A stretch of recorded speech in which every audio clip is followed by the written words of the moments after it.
আসসালামু আলাইকুম, কেমন আছেন সবাই? আশা করি সবাই ভালো আছেন, সুস্থ আছেন। শুভ সকাল সবাইকে।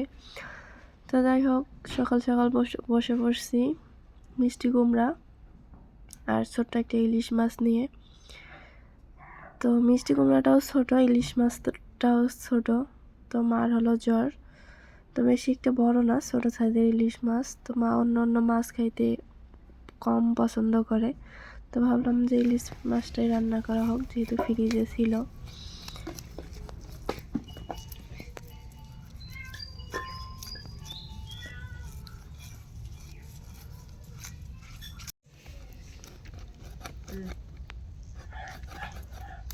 Feel the happy.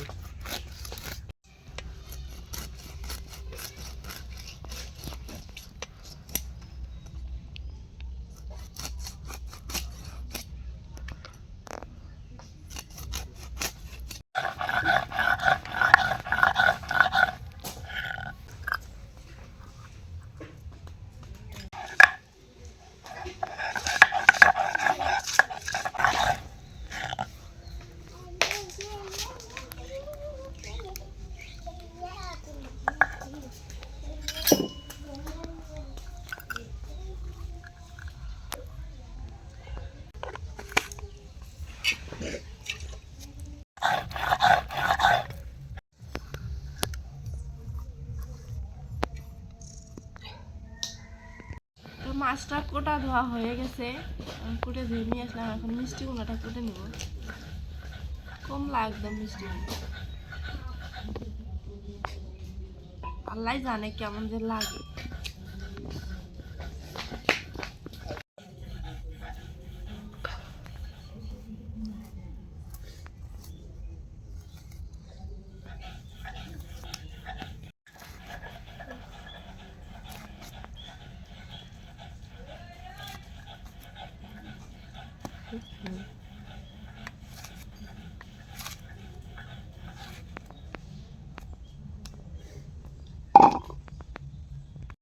তো কাটাকুটো শেষ, তরকারি মাছ টাছ এগুলো কাটাকুটো শেষ। এখন রান্না বসাই দেবো।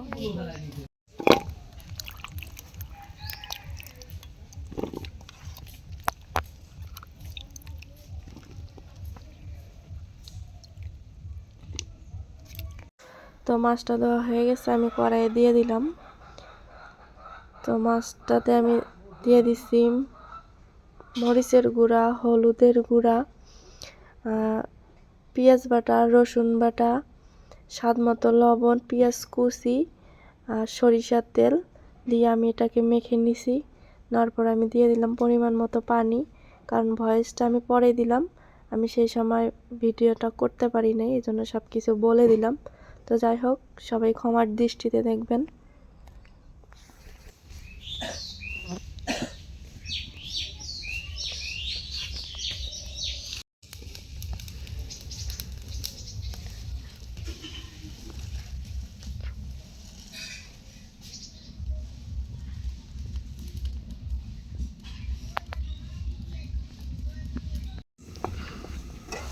মাছটা হয়ে গেছে, এখন আমি নামাই নিব।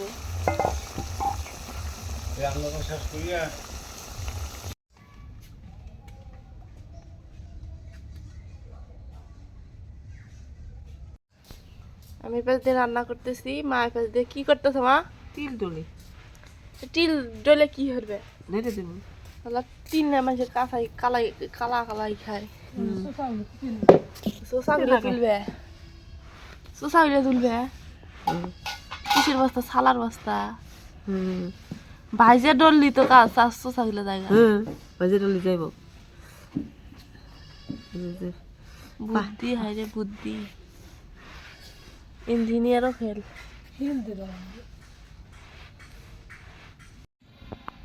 এখন দিয়ে দেবো সরিষার তেল,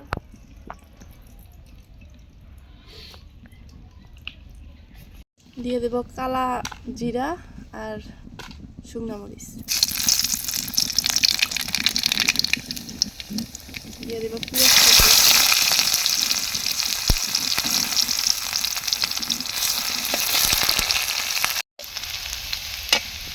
পেঁয়াজটা হয়ে গেছে। এখন আমি কুমড়াটা দিয়ে দেব।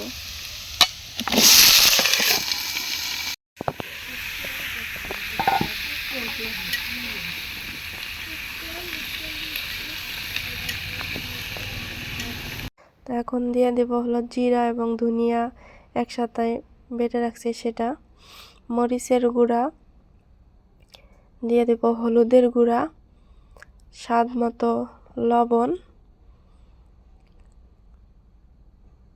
দিয়ে দেব পেঁয়াজ বাটা, রসুন বাটা। আমি মাছেতে কোনো রকম জিরা এবং ধনিয়া বাটাটা দেই নাই, কারণ মাছের স্বাদটা চলে যায় আর কি জিরা বাটা আর ধনিয়া বাটা দিলে, এই জন্য আমি কুমড়াটাতেই বেশি করে দিলাম। যেহেতু পানি উঠে গেছে আমি দিয়ে দেব 1 বাটি পরিমাণ পানি, কারণ বেশি পানি দেওয়া লাগবে না।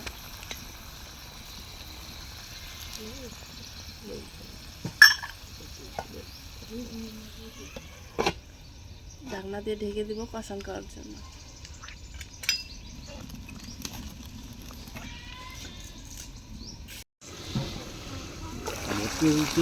কষানটা হয়ে গেছে,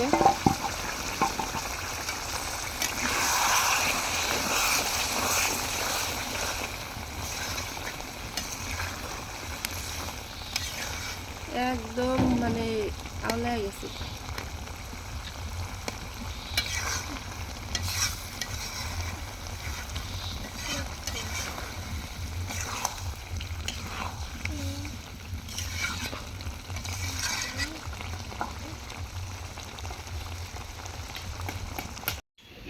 এখন আমি দিয়ে দেবো ঝোলের পানি।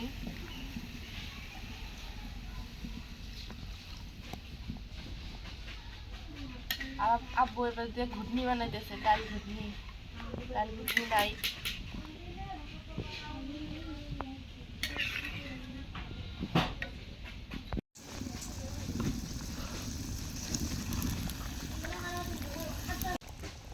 ভালো ফুটে গেছে, এখন আমি মাছটা দিয়ে দিব।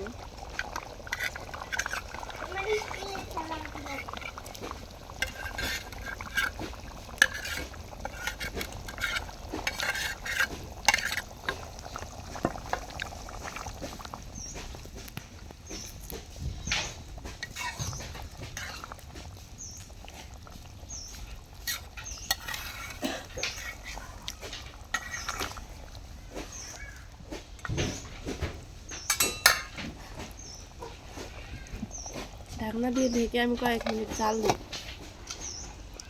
যেহেতু ঝোলের সংখ্যাটা বেশি, জাল না পড়লে আবার মানে ভালো লাগবে না।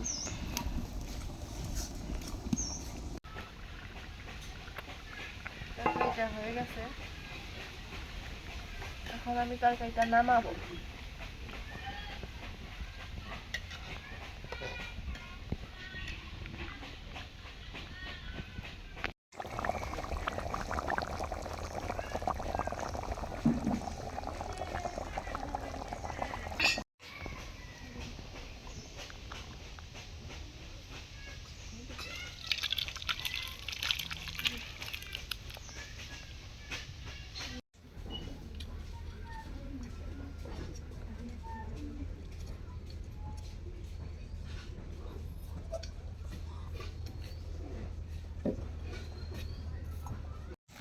তো এখন আমি শাকটা ভেজে নিব। এখানে আছে 4-5 মিশালি শাক।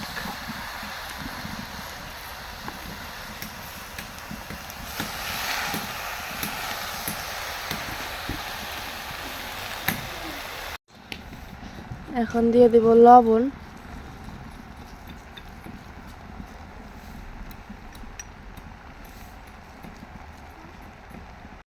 তো লবণটা দেওয়ার পরে ভাপ উঠে গেছে, আমি এখন ঢাকনা দিয়ে ঢেকে দিব সেদ্ধ হওয়ার জন্য, কারণ 4-5 মিশালি শাক, এক এক শাকের এক এক রকম গন্ধ, এই জন্য ঢেকে দিলে ভালোভাবে সেদ্ধ হলে হয়তো বা গন্ধটা থাকবে না।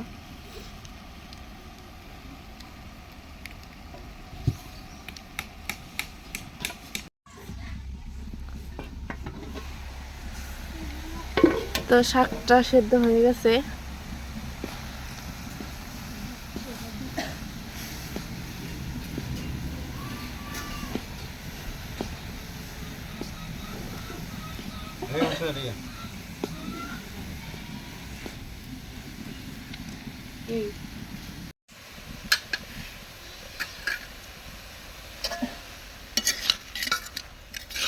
তো শাকটা এখন আমি তেলানি দিব, আর সেই জন্য আমি এখন সবগুলো শাক নামাই নিই।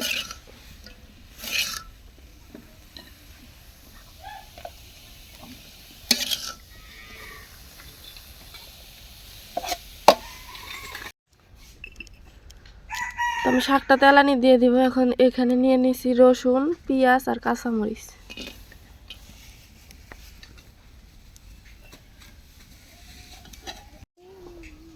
এখন দিয়ে দেবো সরিষার তেল।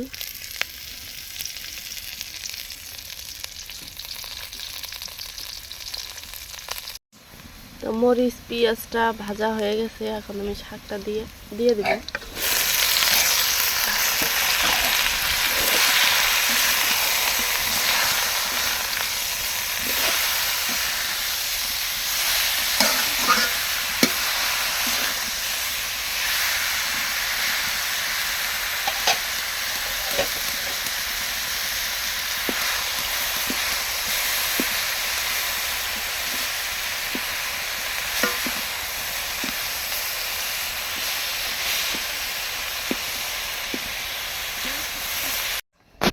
তো ঠান্ডা দিনে রান্না বান্না শেষ, রোদের মধ্যে খাইতে বসছে যে ফারুক, খালা সবাই, মরিয়ম টরিয়ম এর যা আছে।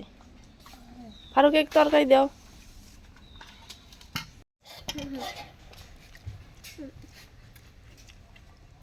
কেমন লাগে? ফারুক ভালো লাগে।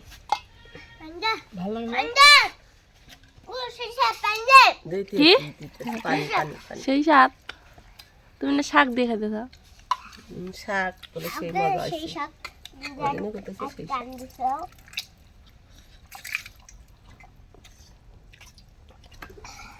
তো আমরাও খাইতে বসি, খাওয়া দাওয়া শেষ করি।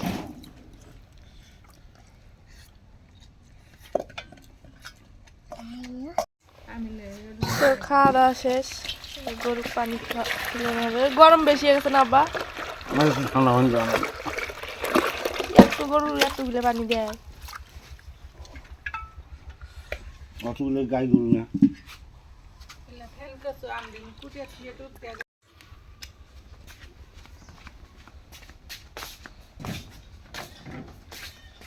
মাঝে মাঝে আমি খাওয়াই, মাঝে মাঝে আব্বু খাওয়ায়। বাছুর হবে এই মাসের শেষেই আর কি। আর ওইটা তো ফারুকদের বাছুর হয়েছে।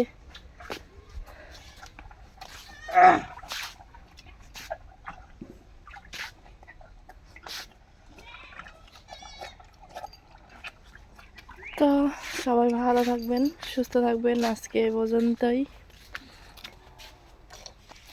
আল্লাহ হাফেজ।